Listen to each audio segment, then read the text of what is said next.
Over the course of a single night, more than 1,000 rebels were wiped out in an operation that left no room for mercy. No warnings, no hesitation. Just a relentless hail of bullets from the sky. With the help of swift ground forces, 3 drones carried out what is now called one of the most successful ambushes in Sahel history. The Arbinda passage in northern Burkina Faso was transformed into a silent, eerie battlefield, marked only by smoke. But how could a nation previously considered weak and unstable by international powers plan such a devastating strike against terrorism? It wasn't just about weapons and technology. It was about people, strategy, and a fresh vision for African independence. Before a single drone took flight or a bullet was fired, Burkina Faso was already deep in a war that barely registered on the global radar. This conflict was taking place in the shadows, quiet, unnoticed, and far removed from the headlines. In this fight, intelligence became far more valuable than heavy artillery, and the whispers of everyday people proved to be more powerful than tanks. Months before any military action, Captain Ibrahim Traore, who had recently taken a more assertive role in leadership, declared that Burkina Faso would no longer allow foreign powers to dictate its future or send rescue missions on their own terms. He ordered foreign military bases to leave and put an end to aid that came with strings attached.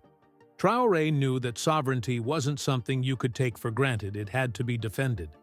For that, he needed intelligence, not handouts.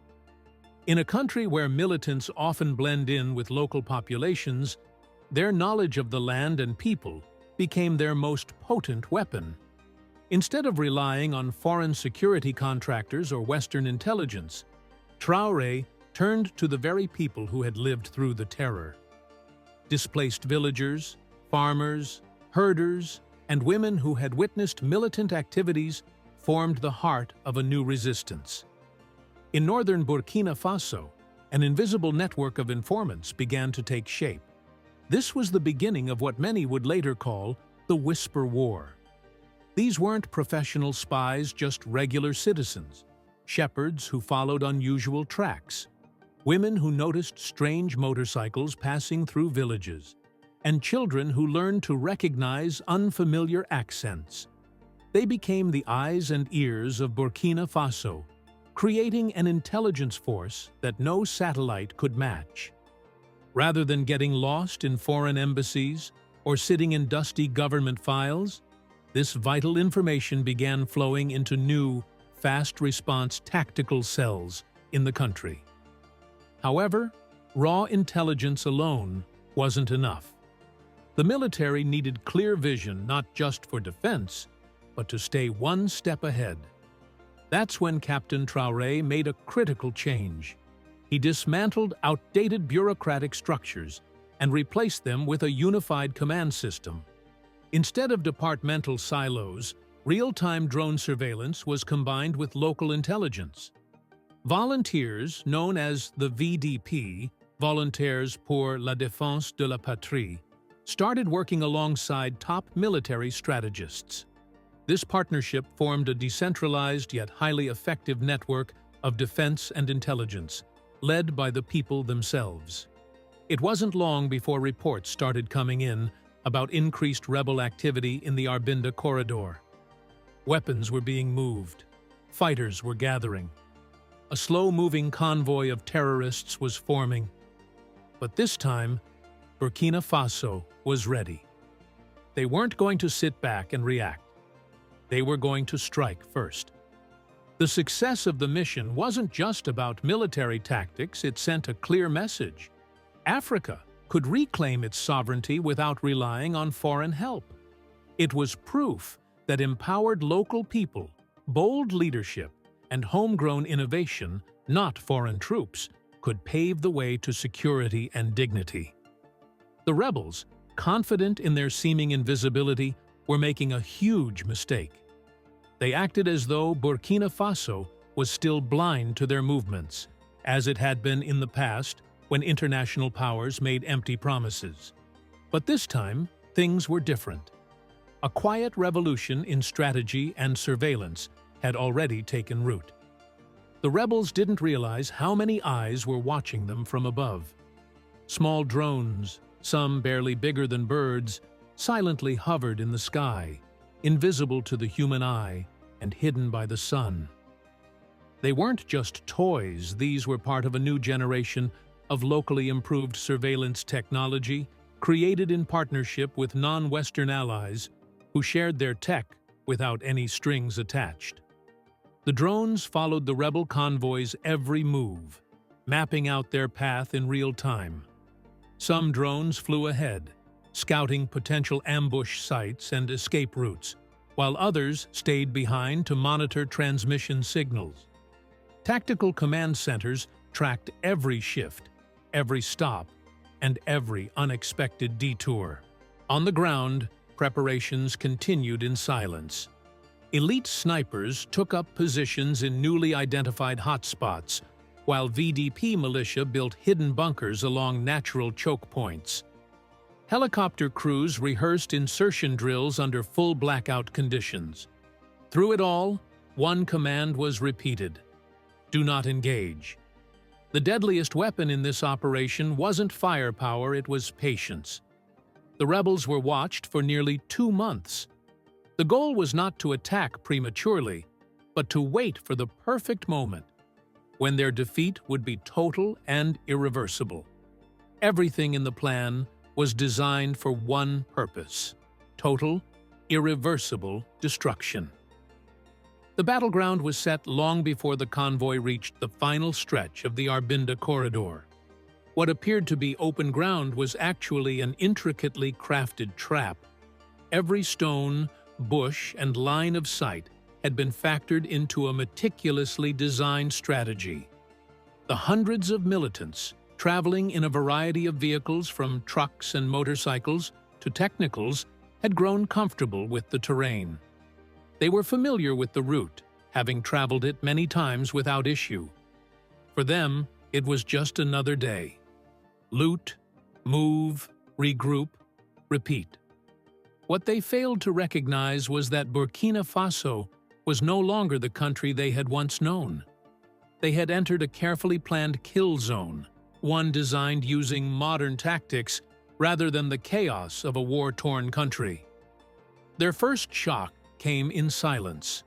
A drone, circling above like a predator, launched a missile from high in the sky.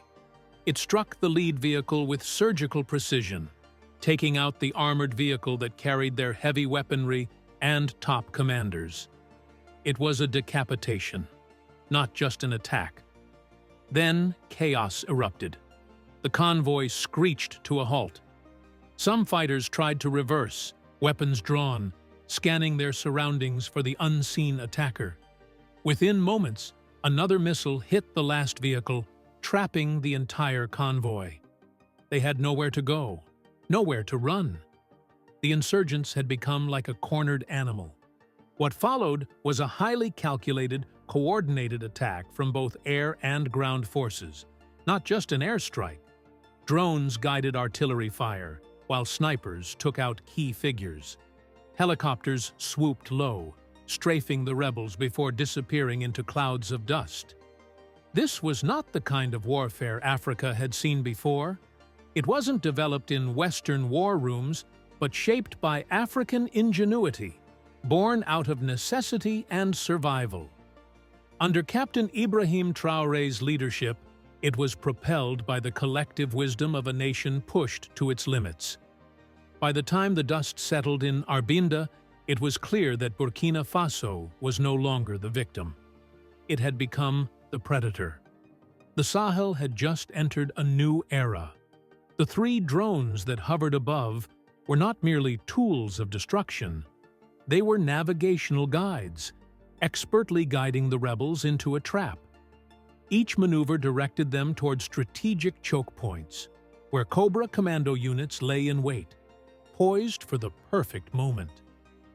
On the ground, Burkina Faso's forces exercised extreme patience.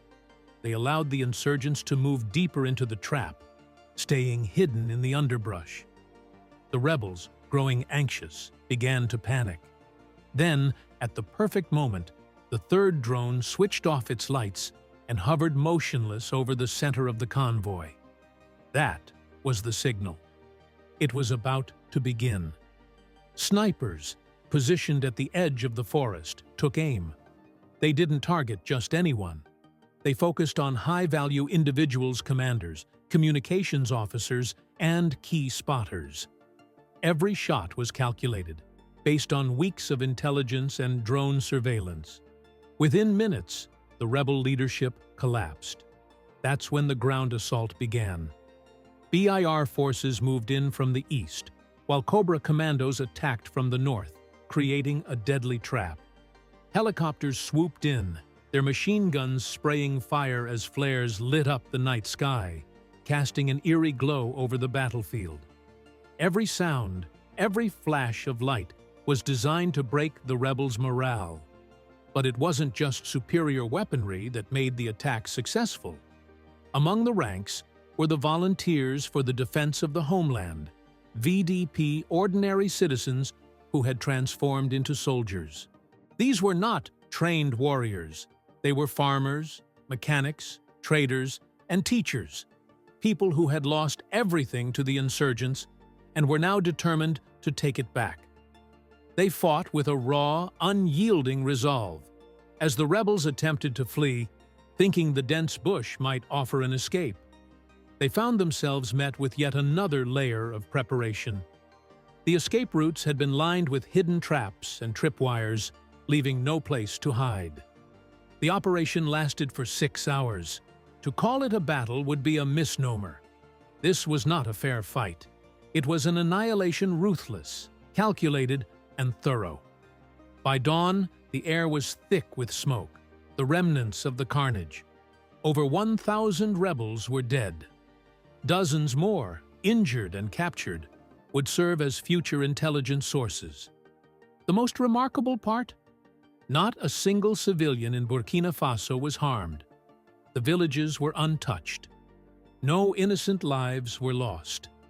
When the fighting ceased, there was no celebration, no fanfare, no dancing or fireworks. It was a quiet retreat, a peaceful departure. Drones flew overhead one last time, not to search for more targets, but to confirm that the mission had been completed. The success code word didn't go to the press immediately. Instead, it spread like wildfire through the streets. Whispers turned into shouts, from market stalls to village courtyards, and from one phone to another. It wasn't the generals who spread the word. The people of Burkina Faso did.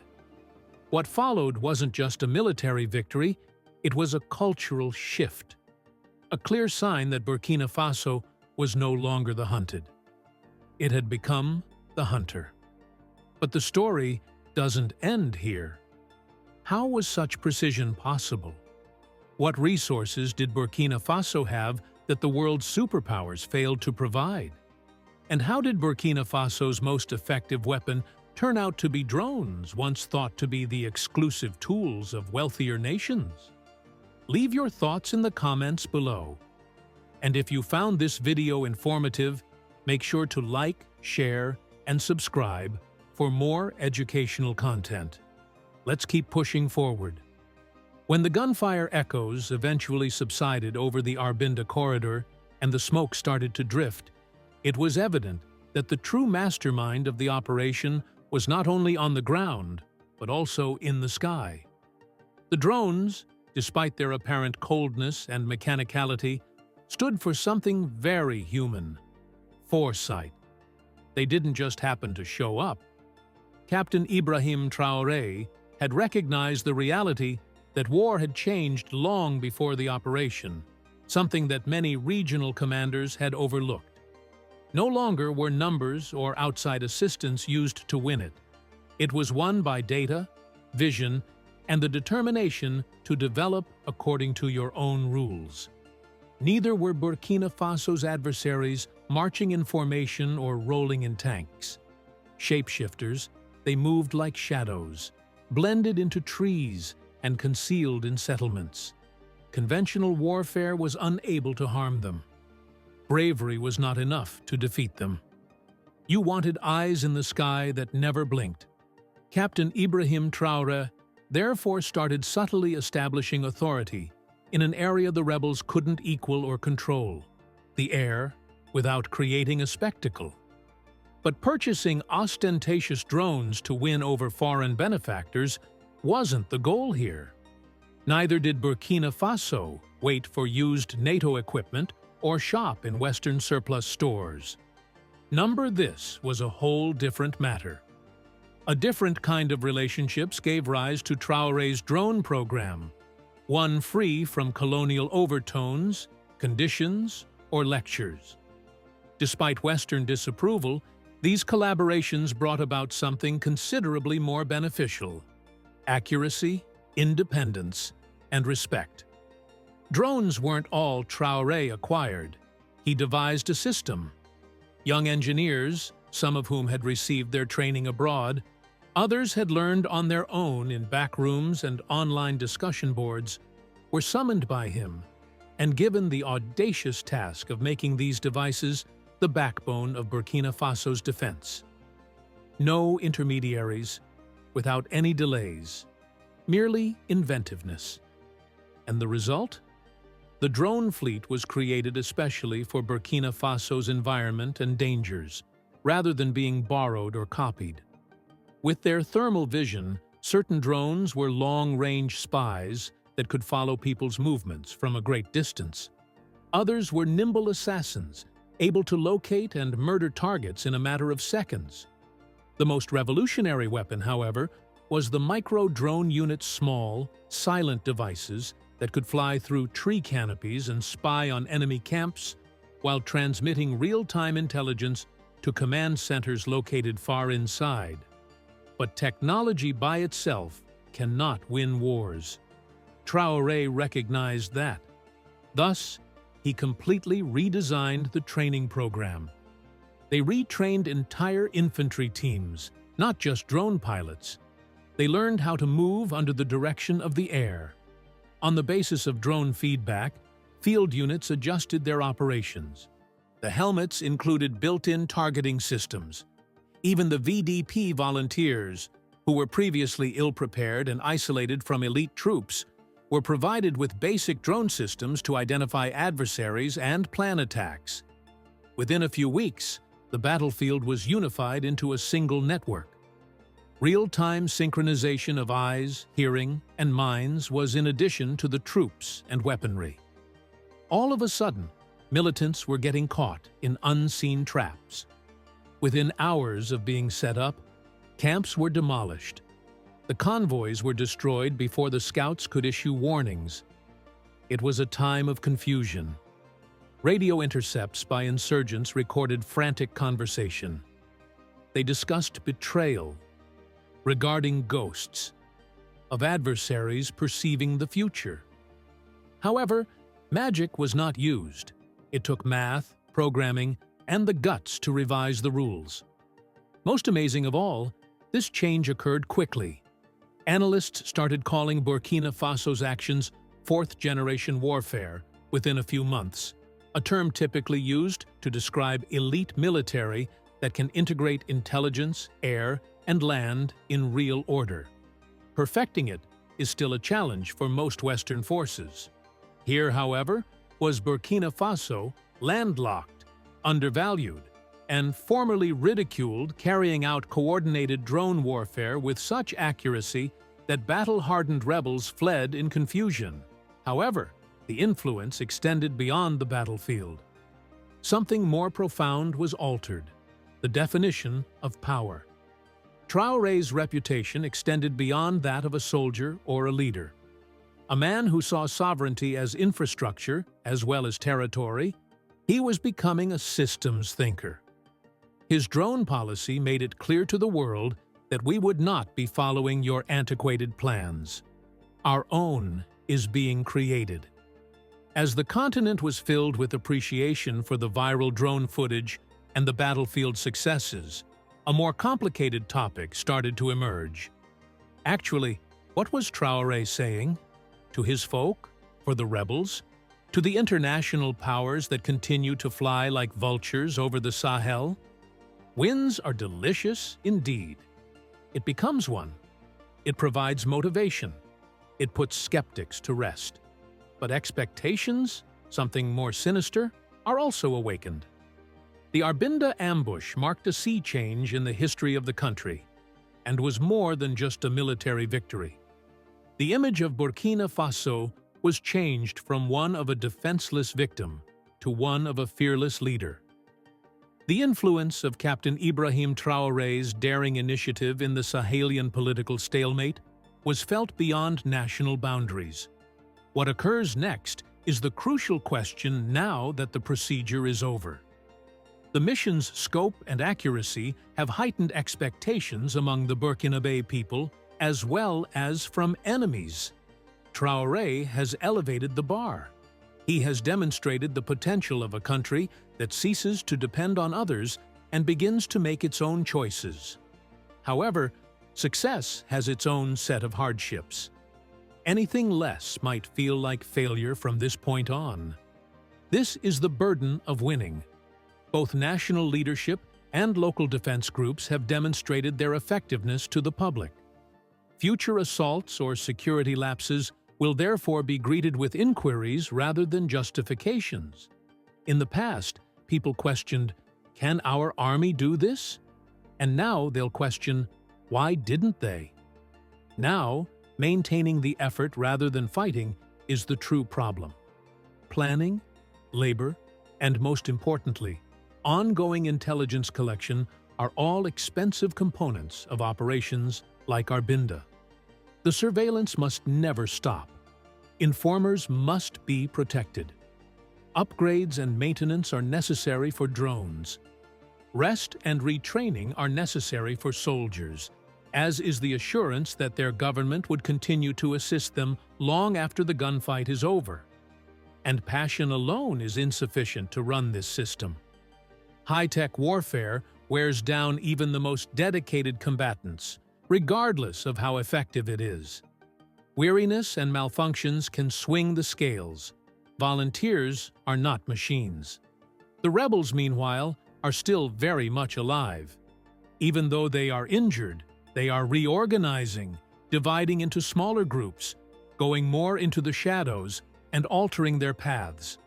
A few might even breach international borders, causing friction with nearby nations who are not as prepared militarily or as determined.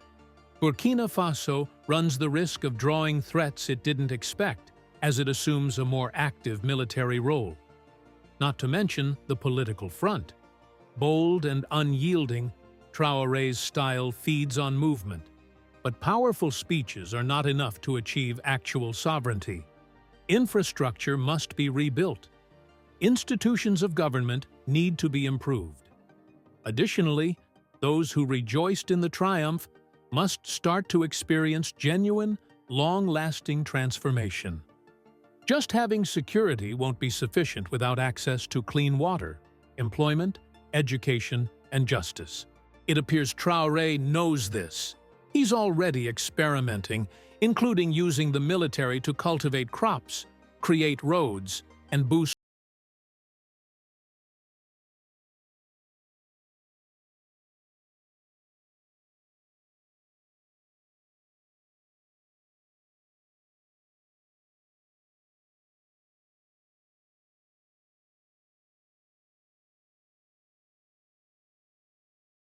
Once ignoring the nation, other powers now regard it with a mixture of skepticism and wonder. How was such an advanced attack carried out by a sanctioned country? What new partnerships allowed for this? Are other Africans going to follow Traore's example? These issues represent a more profound change than merely policy concerns.